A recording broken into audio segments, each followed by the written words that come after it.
Behold the structural obsolescence that governs your mind, while the vacuum of authority consumes what remains of your dignity.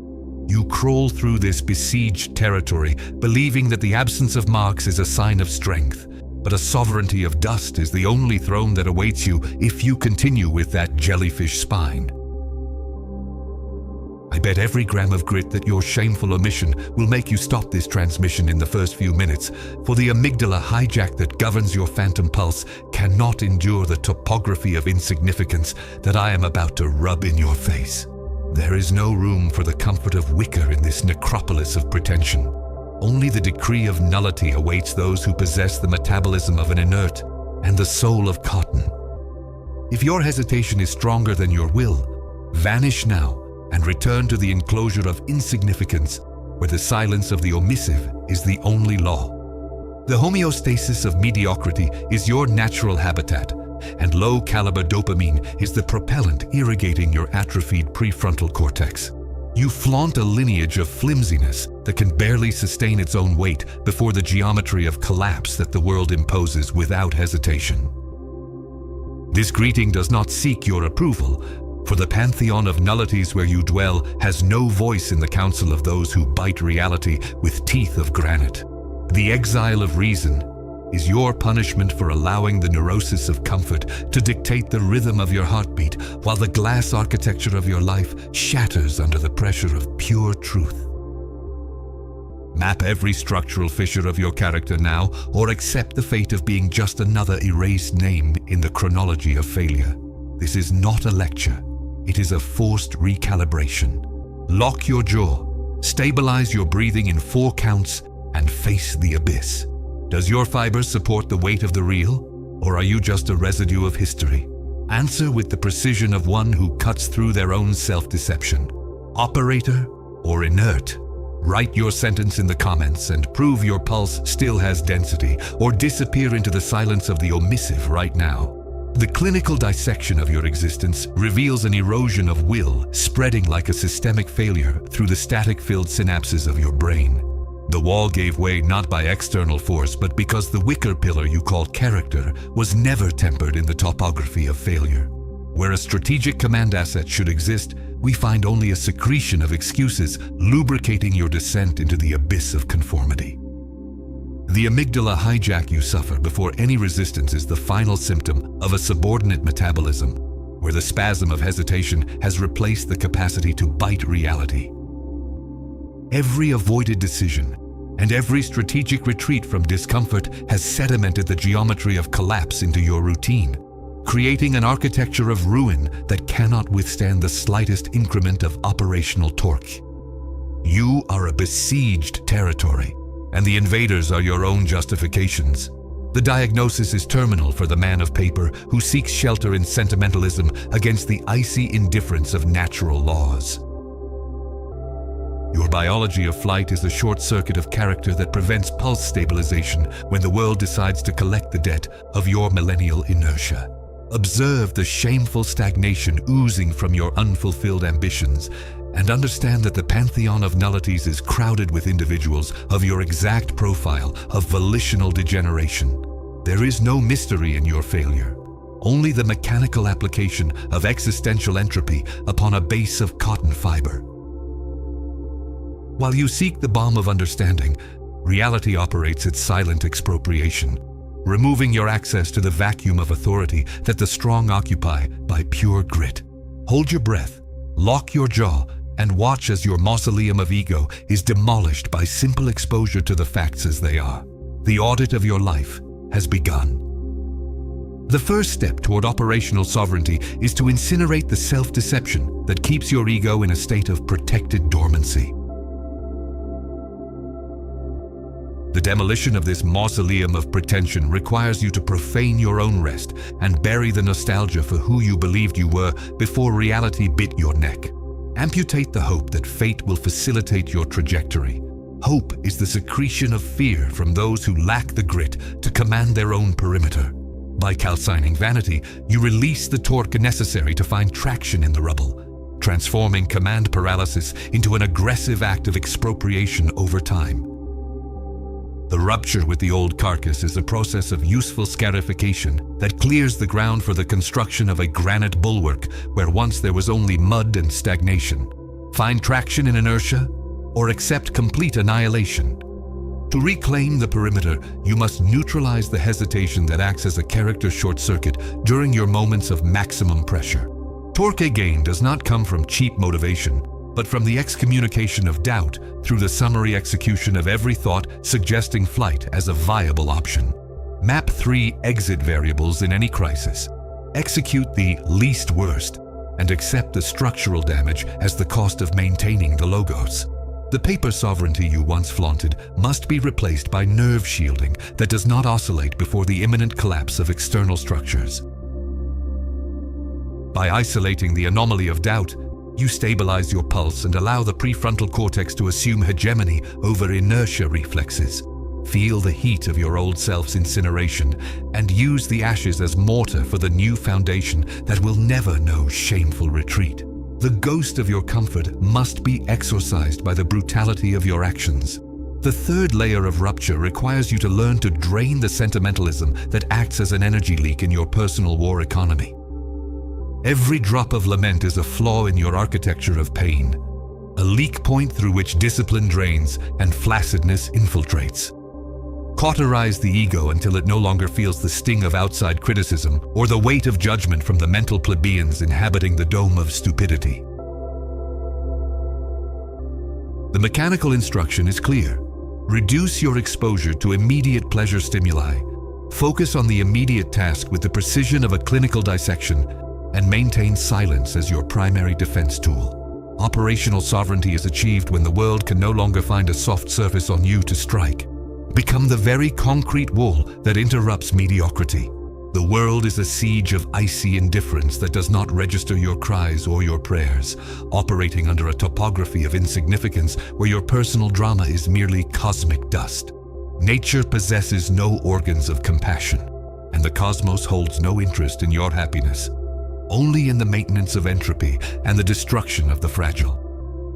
Understanding this cold truth is the foundation for any architecture of sovereignty, for it eliminates the childish expectation that reality should be fair or welcoming. You are alone in a territory besieged by the vastness of nothingness, and your only real possession is the integrity of your fiber under constant tension. By accepting that the universe is a potential empire of ashes, you stop begging for meaning and begin to imprint your own will upon the immediate chaos. Coldness is not a void. It is your best and densest armor. Human insignificance before the cosmos must be used as a decree of total freedom from social pressure and the judgment of peers. If nothing matters on a monumental scale, then the fear of error or rejection is merely background noise in the flight biology of one who possesses a subordinate metabolism. Use this perspective to shatter the belief in permanent security. Security is a glass illusion in a world of granite. The mechanical instruction here is systematic desensitization. Expose yourself to cold, fatigue, and isolation until the topography of failure is a familiar map where you walk without hesitation. The elite operator does not seek warmth in the existential winter. He learns to generate his own internal combustion through dry effort and the technical execution of operational resistance protocols. The vacuum of authority in the universe is the invitation for you to assume the command center of your own existence without asking permission from the pantheon of nullities. The icy truth is that no one is coming to save you. There is no rescue planned for those lost in the abyss of conformity. This realization must act as a definitive cauterization of your ego, removing the need for external validation and transforming you into a self-sufficient granite bulwark. The cosmos is indifferent, but you can be implacable in the pursuit of your own order, building a de facto sovereignty where once there was only a vacuum. Traction through the ice with the certainty that pain is the only honest data in an existence based on illusion. The silence of the stars is the mirror where you must see your own raw strength, stripped of any sentimental ornament. Pressure is not a burden, but the necessary sedimentation factor to transform the coal of your flaccidness into the diamond of your imperial fiber. Without maximum load, your structure remains a dome of stupidity. incapable of sustaining any sovereignty project that requires the grit of an operator. Pain must be processed as technical data, an indicator that the perimeter is being tested and that sedimentation is occurring according to the execution protocol.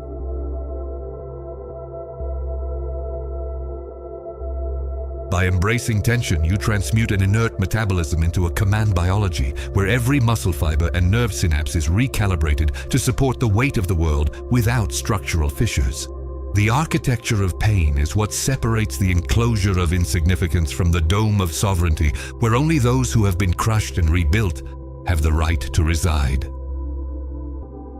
The granite block you must become requires the absolute compression of all your hesitations under the weight of raw reality. Every failure and every fall serves as the filler material for the gaps in your wicker soul, hardening what was once soft and vulnerable. The mechanical instruction for this stage is the progressive increase of load. Seek voluntary discomfort daily. Eliminate the use of palliatives for frustration and maintain focus on the geometry of collapse you are reversing. Grit is not born in the absence of suffering, but in the capacity to sustain brio while the nerve screams for a truce. The elite operator understands that the heat of friction is what confers the hardness necessary to cut through reality without breaking. The world is the pressure, and your will is the incandescent metal that will be shaped by the impact. Feel the fiber hardening now. Under the rhythmic succession of impacts, the world deals against your chest. Every blow is an invitation to mechanical excellence, an opportunity to prove that your homeostasis of flaccidness has been exiled forever. The dome of sovereignty is built stone by stone through the effort of one who does not accept the decree of nullity imposed by the ambient mediocrity. Upon reaching maximum density, you cease to be a victim of circumstances to become the architect of your own besieged territory, defending every millimeter of grit with the ferocity of an internal instinct finally muzzled by reason. Pressure sediments authority, and authority is the only strategic asset with real value in this existence of shadows. Breathe in the rubble, lock your spine, and sustain the imperial load until the end. Your collapse is merely the removal of the weak.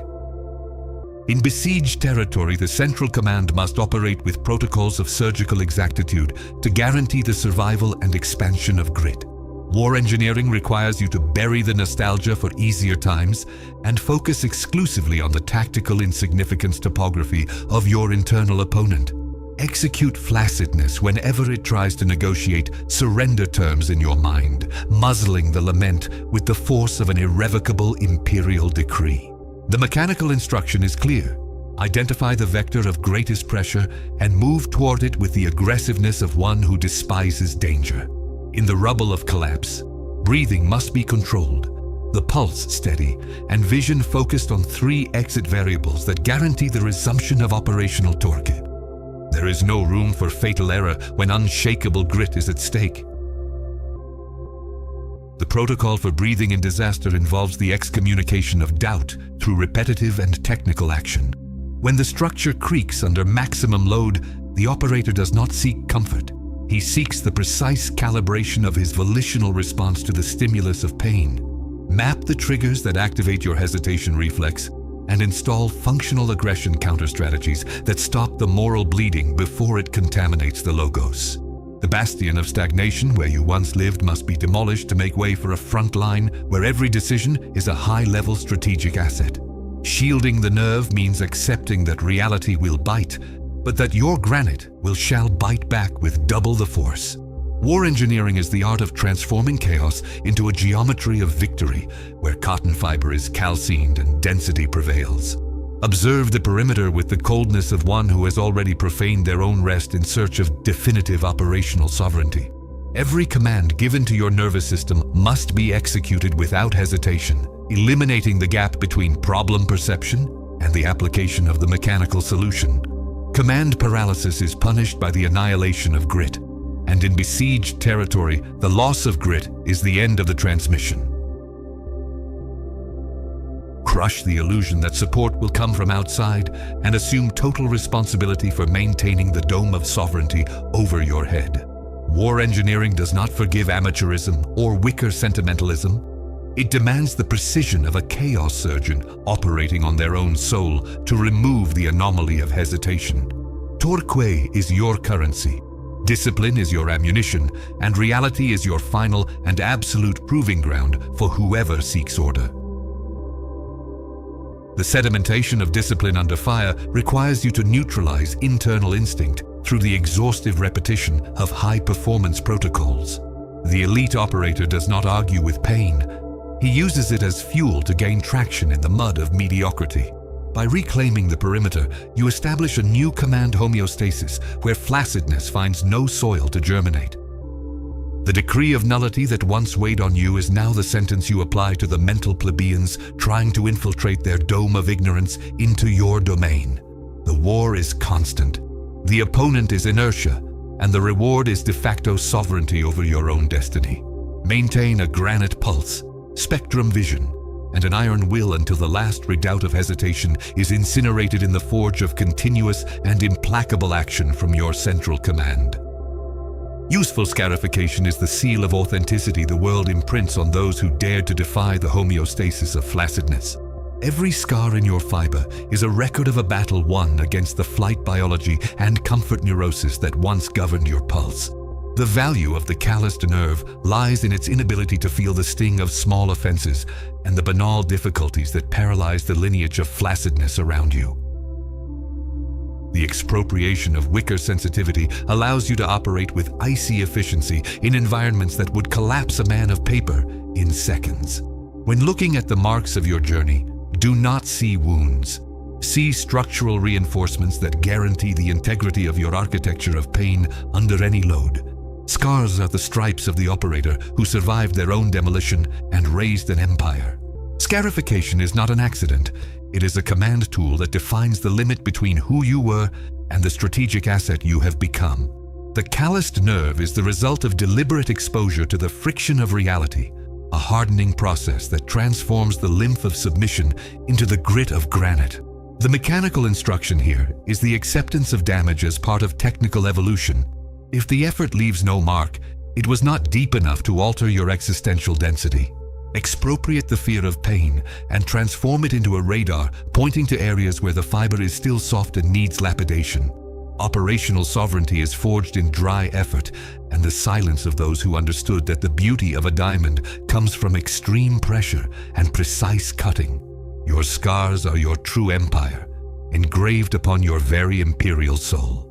Sustaining the maximum load without presenting structural fissures is the definitive proof that the operator has reached the stature of an imperial column in the architecture of existence.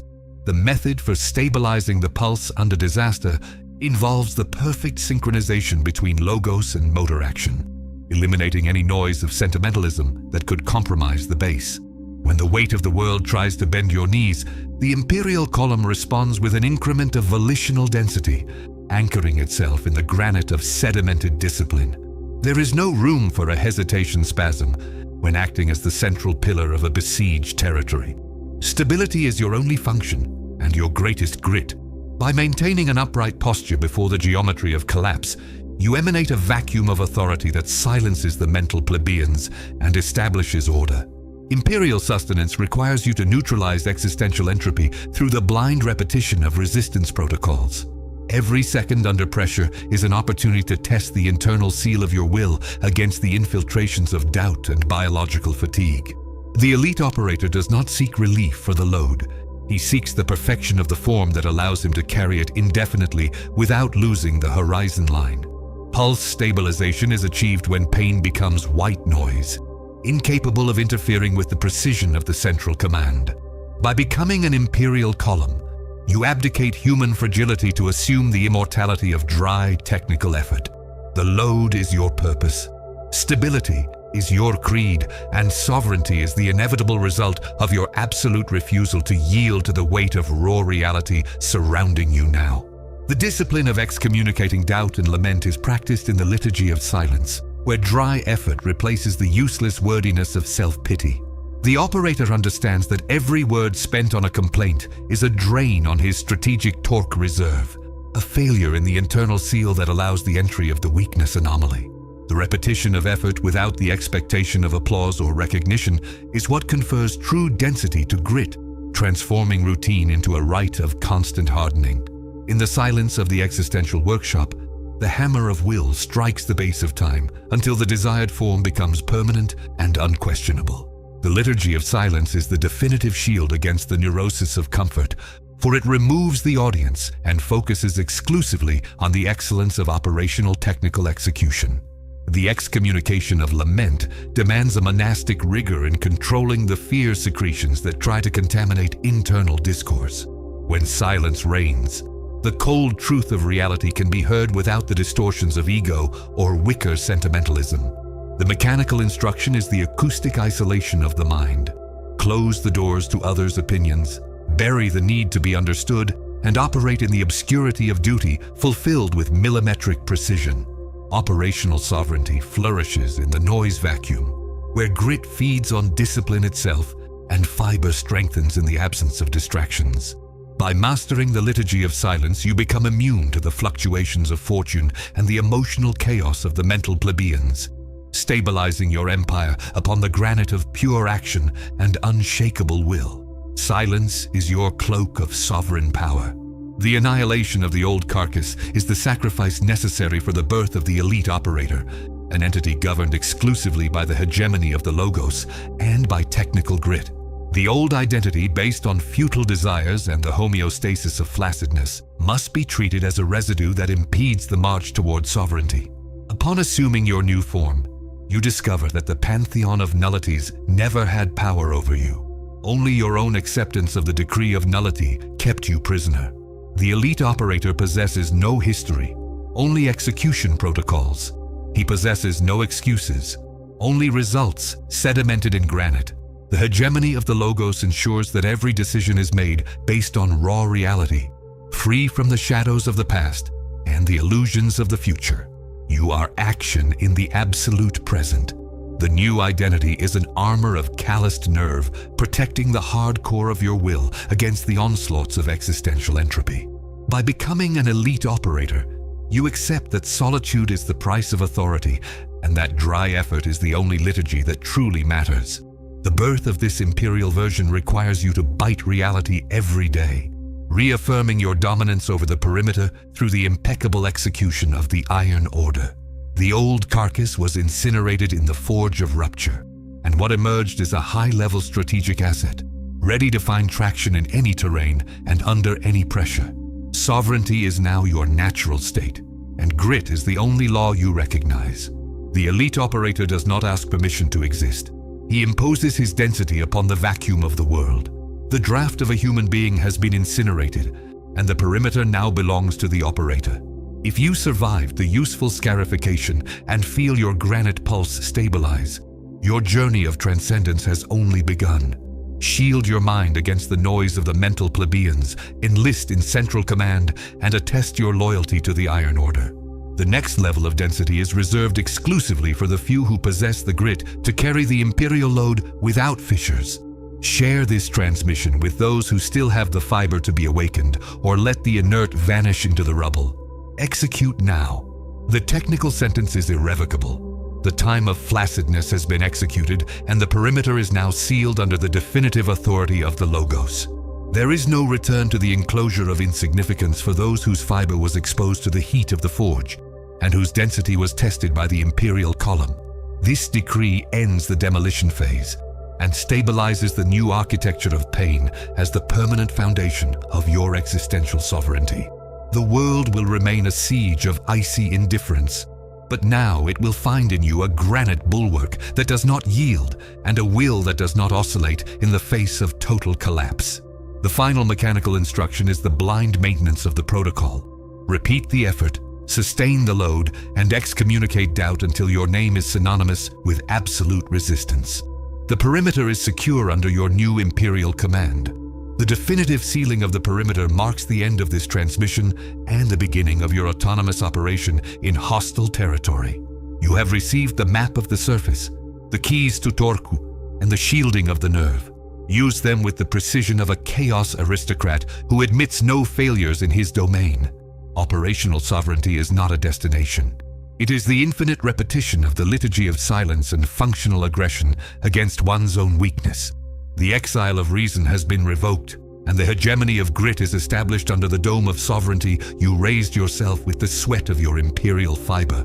Do not look back, for the ashes of the old carcass have already been blown away by the wind of cold truth.